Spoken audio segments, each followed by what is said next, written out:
Good afternoon once again, ladies and gentlemen. Welcome to the Spanish Grand Prix of WRL Season 5. And, well, what a terrible session this was in qualifying. If you're worried about corner cuts, then I can demonstrate to you that any corner cuts did cost me time. Here's a good example here. I was purple at the end of Sector 2, but due to the assist that some people use, namely the people who got them to the front row, Sector 3 is impossible to beat them in, and even when you lose time like that, as you can see my delta, otherwise I would have backed out of it obviously. Anyhow, we're going to come across the line, we're going to be third. Both Ferraris suffering from running without traction control, probably on full, who knows. There you see Zenith on pole once again, Afro in P2 this time. Lights go out now. Pretty tardy start from Afro, and we're right into the slipstream of Zenith. If we look behind, we can see that our teammates made a very good start as well. Little did we know that they had a drive-through penalty from that. Afro is out of the session, a big collision involving at least 3 cars, I believe, and that would spawn the safety car at some point around here. There it is. After that, who knows whether this Mercedes is going to pit. That was a little bit dangerous, but we'll move on from that. I'm not going to be childish and ask for penalties for anything. Ferrari went to stack, and you'll see why this is weird further down the pit lane as we skip ahead, and oh, there's HSV.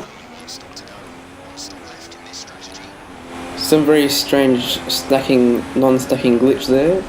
He eventually lets me through when he realises what's going on there. The safety car is called in at the end of lap 4, and it looks like Zenith is trying to take my wing off with random braking. There is no delta to keep to, so why he's suddenly braking in front of me is anyone's guess. There's a good example as well. Anyhow, he gets pretty good traction off that turn, but makes a slight error there, allowing me to get into the slipstream and a fairly easy move down the front straight to take the lead.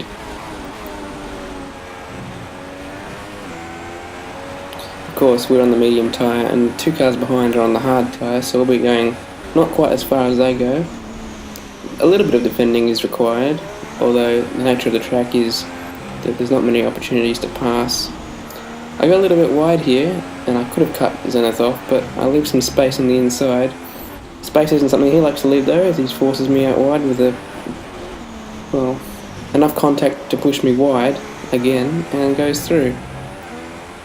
Unfortunately for me, I lose a lot of traction coming through that last little complex, and can't quite get back with the DRS.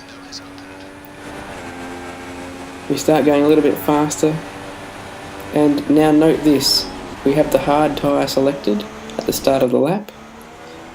Click box this lap, and would you expect the team to put hard tyres on? I would.